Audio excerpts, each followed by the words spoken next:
Chapter 6. Meeting Someone Special. Christina got into a taxi at 8 o'clock. It was only about 35 kilometers to the airport, but she knew there would be a lot of traffic. She sat in the back of the taxi, and she thought about Philippe Maudet. What did he look like? She knew his voice well, but she didn't know much else about him. In her bag, she had a large piece of paper with P. Maudet written on it. She thought she would need it if the airport was very crowded. She arrived at the airport early, but she saw that the plane was also early. Philippe could be there at any moment. She found a good place to stand, and she held the paper up in her hand. She watched and waited. After a few minutes, a man stopped in front of her and said, "Christina, thank you for coming.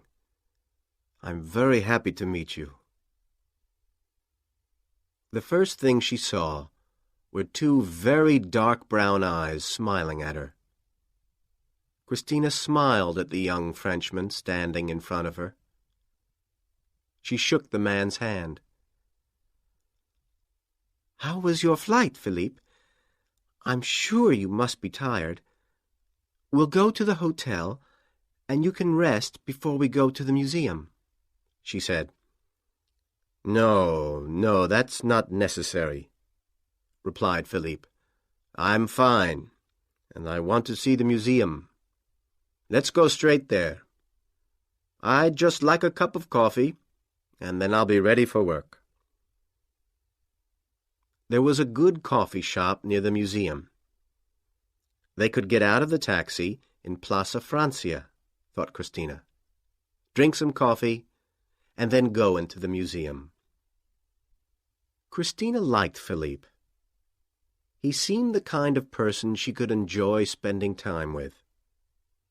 She had the feeling the day was going to be all right. The taxi driver was waiting outside the airport building. The driver smiled at Christina and put Philippe's small suitcase in the back of the taxi. Christina and Philippe got in. The sun was just getting warm as the taxi turned into the Avenida del Libertador. Christina could see Plaza Francia in front of them. She asked the taxi driver to stop. She then paid him while Philippe took his bag out of the taxi and found a table outside in the sun. He sat down and put on his sunglasses. He looked at all the young people around. He could see they were students and remembered that it was Students' Day. Christina turned around and looked at the good-looking man waiting for her at the table. She sat down, and the waiter came to take their order. At 10:15, they were sitting with coffee and churros. They talked for some time about their lives and their work, and their love of Impressionist paintings. Christina and Philippe spent the day in meetings with the museum director, Leonardo Martinez, and other people who worked at the museum. It didn't open to the public until 12:30, so they could have meetings and look around the museum easily. Just before she had to give her talk, Christina ran to the toilets and took some medicine. Her arm was beginning to hurt badly, but she soon forgot about it, and she talked about the exhibition. She felt that Philippe was happy, but she couldn't talk to him very much at lunch. They walked to a restaurant, Campos del Pilar, near the museum, with everybody from the meeting. They chose Argentine beef and watched while it cooked on the fire in the center of the restaurant.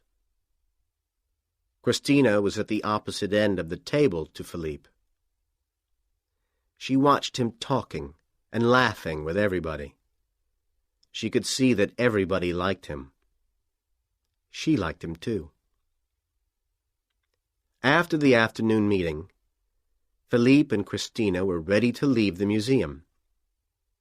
Christina was really very tired, but she wanted to look after Philippe during his stay in Buenos Aires. "How about dinner?" she asked. Philippe smiled. "I'm really sorry, but I'll have dinner in the hotel tonight, if it's okay. I'm so tired. I think I'll try and get some sleep. Can we go out tomorrow evening?" "Of course," Christina said. "I'll take you to the hotel now. We have a busy day tomorrow." "Thanks," Philippe replied. "Maybe after tomorrow's meeting, you can show me around your city a little. I'm looking forward to seeing it." Christina took Philippe to his hotel in a taxi. "See you tomorrow. I hope you sleep well," she said. She watched him walk through the front doors of the Sheraton Hotel. She wanted to stay and talk to Philippe Maudet. She wanted to have dinner with him and find out more about him. She thought he was wonderful. When Christina got home, she couldn't stop thinking about Philippe. She smiled to herself. She listened to her phone messages. There were 2 from Danielle. He wanted to know how she was feeling, and he wanted to talk to her about the accident. Danielle is a nice man, she thought, and she felt happy. She tried to forget about her arm, but it was hurting badly again. She took some more medicine and sat on her bed. She looked up at the picture of red poppies in Monet's painting on the wall of her bedroom. The picture made her feel strange again. There was something wrong, but she didn't know what it was.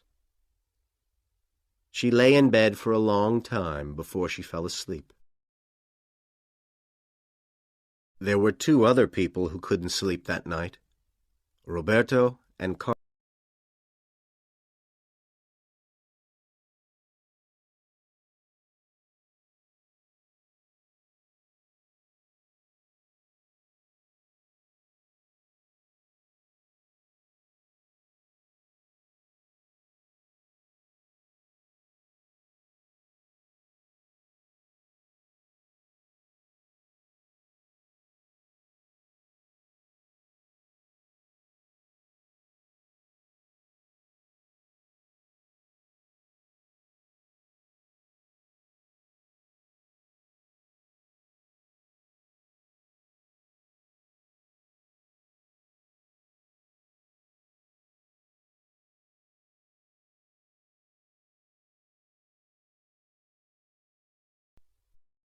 Chapter 7. A Bad Night in Town. At 7 o'clock the next morning, the phone rang in Christina's flat. It rang many times before Christina answered. She took a long time to wake up. "Hello? Who is it?" she asked at last. "Christina, it's me, Danielle. Are you okay? You didn't phone me back yesterday. Is everything all right?" "Well, I'm fine, but I don't like this feeling that somebody is trying to hurt me. That's why I'm phoning you. Do you want to go to the police with your story?" "I don't think so. I know I saw the man in the gym who pushed the weight, but I don't think I could tell the police what he looks like. I don't know him."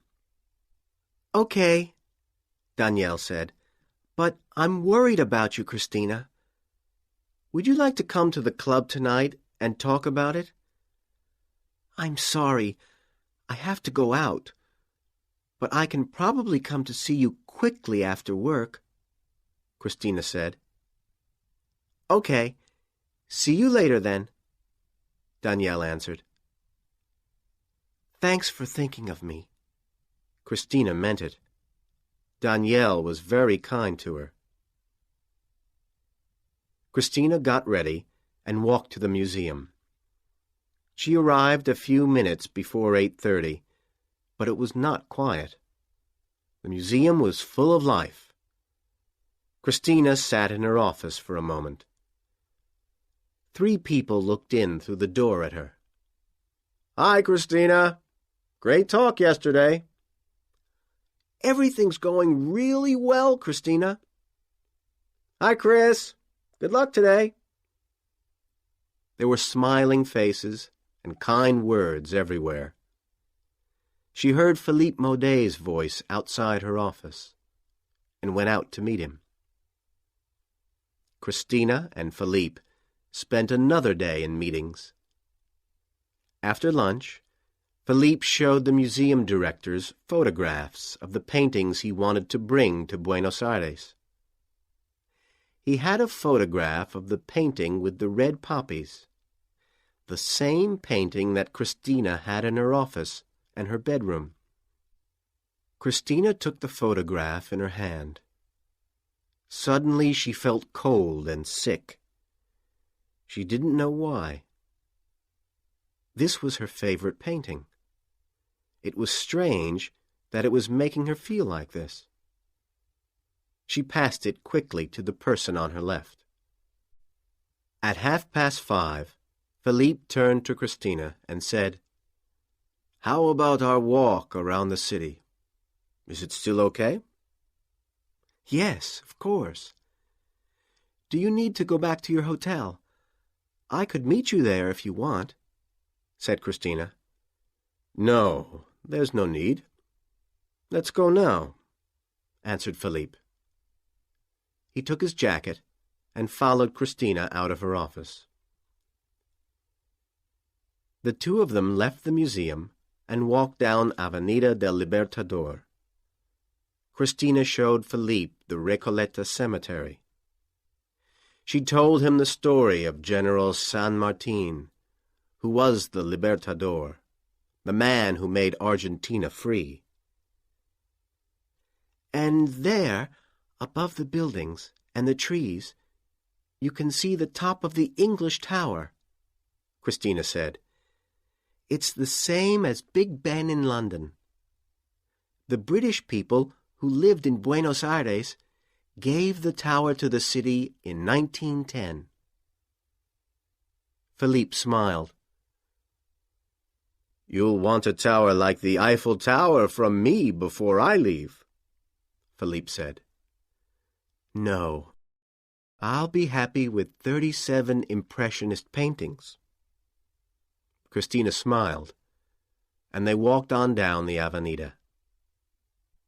As they walked, Christina decided to stop at the gym so that she could talk to Danielle quickly.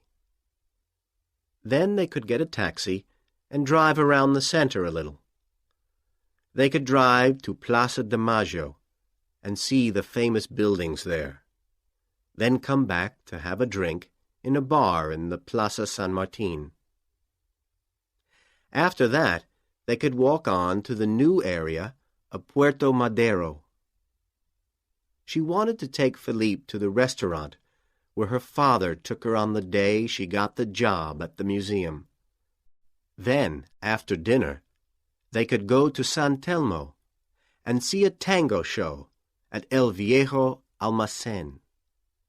She couldn't let Philippe leave without hearing the real music of Argentina. Soon they were outside the Recoleta Health Club. "This is the gym I go to," Christina explained to Philippe. "I had an accident in here 2 days ago, and I need to talk to the manager for just a minute. Do you mind if we go in for a moment?" Christina asked Philippe. "That's fine. I'd be interested to see inside," said Philippe.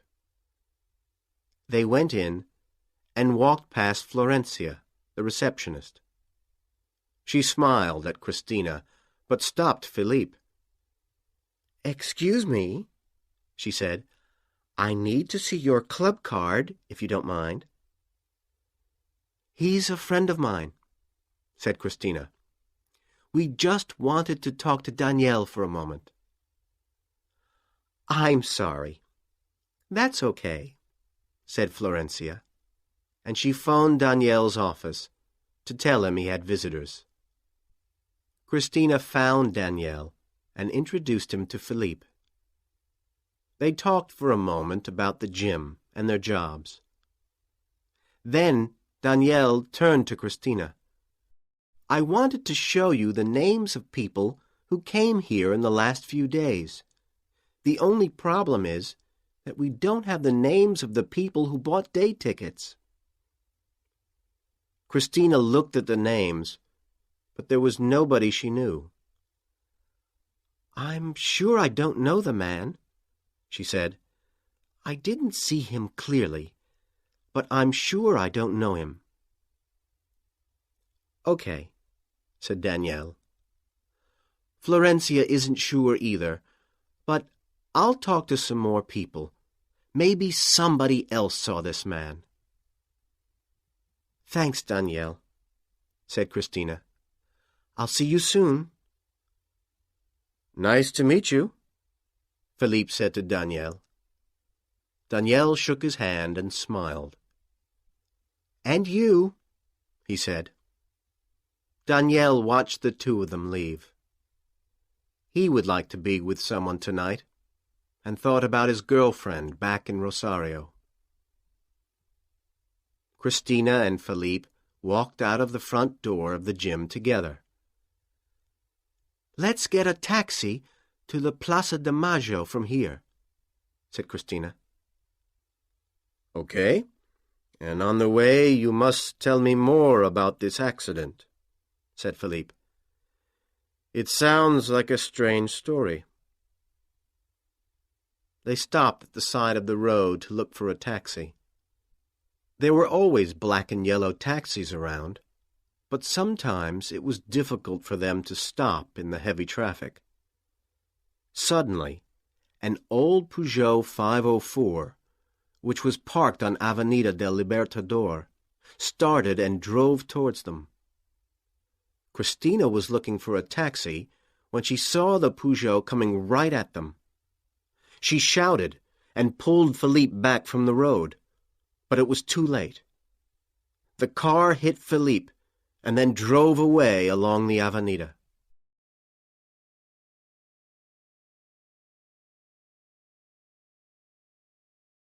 Chapter 8.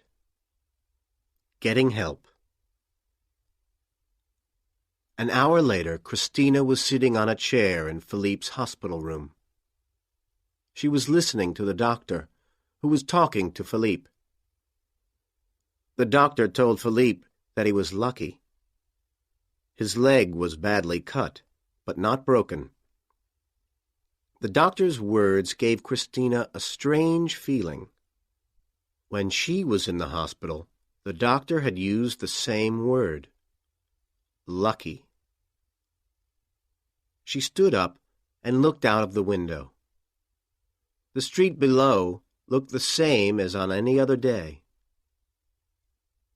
"Is it me?" she thought. "Is it bad luck, or is somebody really trying to hurt me?" The doctor left, and Christina said, "It wasn't a great evening in the city, I'm afraid. How are you feeling?" There was no color in Philippe's face. "I'm okay," he said quietly. He drank a little water from the glass by his bed. He looked at Christina and tried to smile. "I'm not sure why, but I don't think that was really an accident," he said. Christina agreed. "I've got a bad feeling, too. We'll talk about it later, You must rest now. Is there anybody you want me to phone for you? Don't worry. I'll phone the museum in Paris in the morning, Philippe said. Christina wanted to kiss Philippe. His sad face looked so beautiful. She was falling in love, and she knew it. But first, she had to find out what was happening, why someone wanted to kill her, and to stop them. She needed to speak to Danielle. She walked quietly out of the room and went to look for the nearest phone box. Christina now felt that things were different. She could believe that she had had one accident in the gym, but now this? She tried to think. Why would somebody want to kill her? She wasn't rich. She had no problems at work. She didn't know many people in the city center. Why her? She put some money into the phone and called the gym. Hi, Florencia. It's Christina. Can I speak to Danielle, please? Of course, Florencia said. Hi, Christina. Danielle speaking. Hello, Danielle. I'm sorry to phone you like this, but I need your help. Did you see the accident outside the gym? My friend was hurt. Somebody tried to kill us in a car. This time I'm sure. They drove straight at us. I'm at the hospital now. Philippe's hurt, but nothing's broken. Wait. What happened? Danielle asked. He sounded worried. I didn't see anything. I can't believe it. Are you sure somebody tried to kill you? I know it's true this time. I'm sorry, Danielle. I need help. I'm really afraid now, said Christina. Okay, Christina. Just tell me where you are, and I'll come and find you. Then we'll decide what to do next. Christina gave him the name of the hospital and thanked him. Her hands felt cold and dry. She wanted to cry, but she stopped herself. She went back to Philippe's room. Danielle put down the phone, but then he picked it up again. He phoned a friend of his cousin's, who was a policeman. Danielle knew him quite well, because he came to the gym twice a week. Danielle told the policeman the story about Christina. He then told him that he was now going to get Christina from the hospital and take her to the police station. The policeman thought for a moment and then asked him to change his plans. He told Danielle to take Christina home. He believed that the man who wanted to kill her could try to follow her. Danielle agreed. He left his office and drove to the hospital.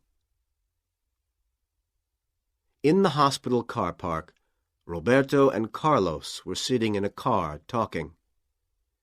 They knew that Christina was in the hospital. They had followed the ambulance there and seen her get out with the man who hurt his leg. This time we'll get her, Roberto said.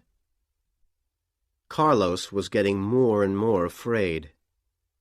He wanted to leave the city and drive towards the north of Argentina. They had a cousin who lived in Tucumán, 1,300 kilometers north of Buenos Aires. They could stay with him. But Roberto didn't want to leave until he knew Christina was dead. The police will find her, Carlos, and she'll talk. Or maybe she has already talked to them and they are looking for us now. If we're in Buenos Aires, they'll find us. Too many people know us. Somebody will talk." Carlos knew his brother was right, but he was afraid. "So what do we do now, Roberto? How can we kill her?" "We have to follow her and kill her with a gun. We'll wait for her here. Then when she comes out, we'll follow her and we'll kill her. It doesn't have to look like an accident. We'll be quick. Nobody will see us. We'll just kill her."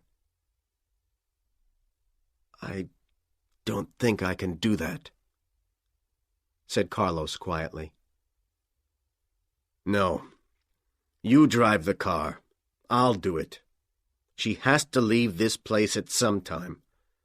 We'll sit here until she does." The brothers didn't see Daniel's car as he drove into the car park, but they saw Christina. She came out of the front door of the hospital and ran towards Daniel. The two of them went back inside the hospital. "Come on, let's go and see Philippe and tell him where we'll be," said Daniel. "Where will we be?" asked Christina. "With the police."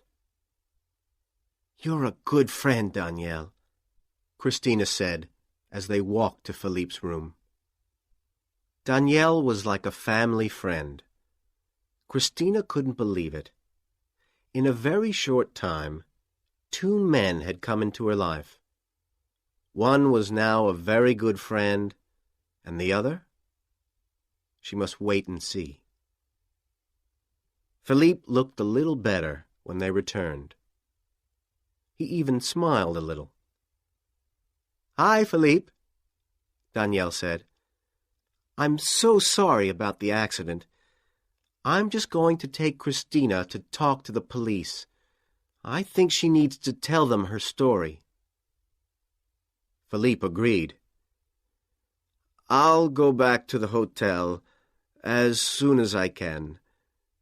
Don't come back here. It could be dangerous. I'll leave you a message when I'm back in my hotel room." "Be careful, Philippe. I'll come to the hotel when I hear from you," Christina said. "I'll be okay. You be careful, too. I'll need you to look after my paintings," said Philippe.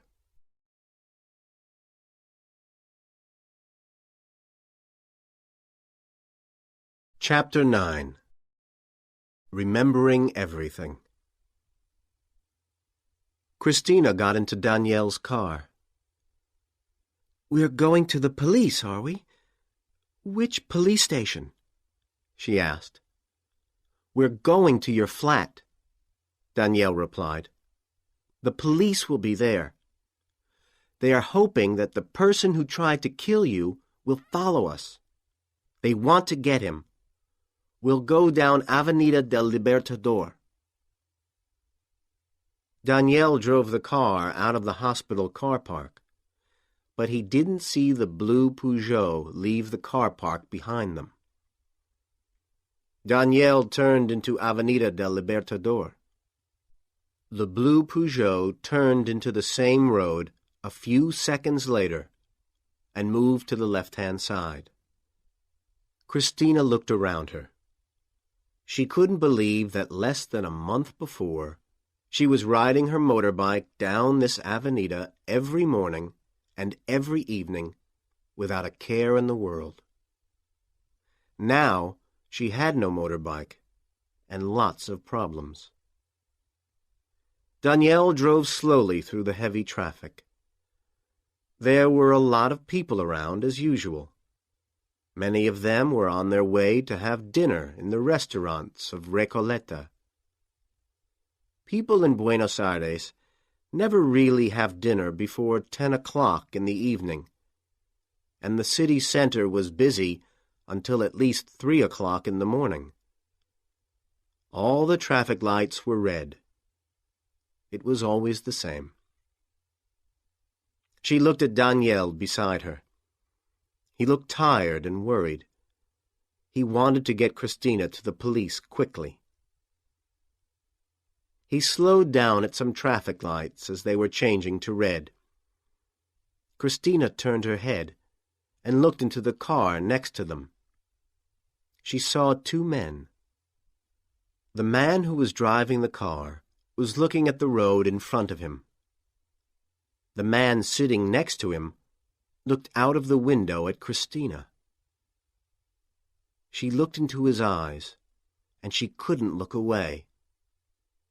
She looked into the dark brown eyes of that man, and for a moment he looked back. Then he turned his head, and she saw the tattoo of the red poppy on his neck. Suddenly, Christina remembered everything. She remembered the eyes of the man and the red flower on his neck, the poppy. She remembered the car and the sound of the police cars. She knew that these were the same men who had tried to kill her in the gym. The same men who had driven their car at Philippe. And then she remembered the gun. The same gun that the man was picking up now. The same man, the same gun. The same red flowers in the field of the painting she loved. "Go, Daniel! Move! He's got a gun! He's going to kill us!" she shouted. Daniel drove through the red light and on down the Avenida. The other car followed. Daniel didn't have much time to think. He drove along the Avenida as fast as he could. "What shall I do?" he asked Christina. "Turn into Calle Montevideo. We'll go past my flat. That's what the police wanted. I'm sure they'll be there," answered Christina. The Peugeot was still following them. Daniel turned into Calle Montevideo. Christina saw the two light and dark blue police cars parked across the road near her flat. "Slow down, Daniel. Stop here. It's okay. We'll be okay." Daniel stopped the car suddenly and pushed Christina down onto the floor of the car. The Peugeot behind was going so fast that Carlos couldn't stop it. He tried, but the car turned right and left and right again. Then it hit one of the police cars and turned over. There was a lot of noise. People were shouting. Christina wanted to look out, but Daniel said, "Stay there. It could still be dangerous." After another long minute, it was quiet, and two policemen came to open the door of Daniel's car. "You can come out now. It's safe," one of them said. Then they heard the sound of an ambulance. It came into the street and stopped near the Peugeot. Christina stood still. She didn't want to watch, but she couldn't stop herself. The police pulled a body from the Peugeot.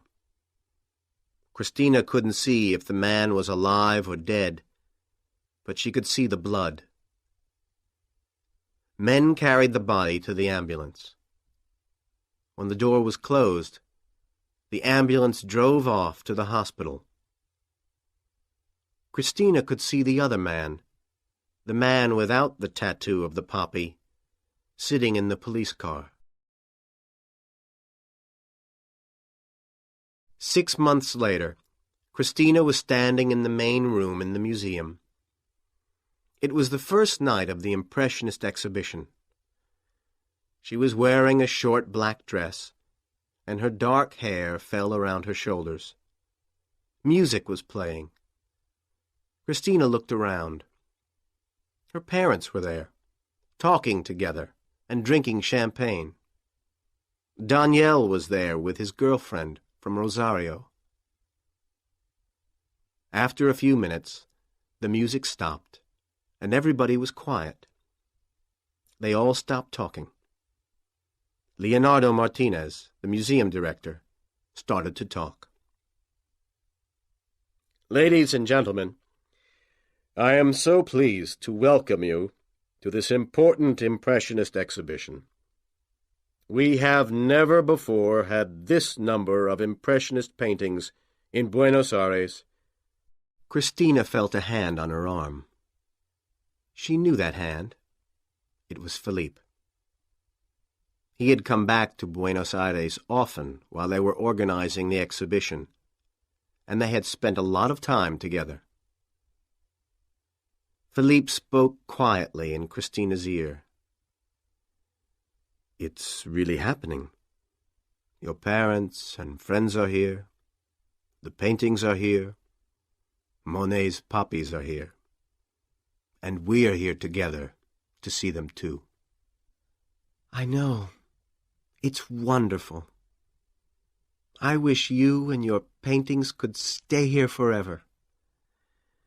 No, I have to go home. But I want to ask you something. When I take my paintings home, will you come with me? Christina smiled at him with love in her eyes and nodded her head.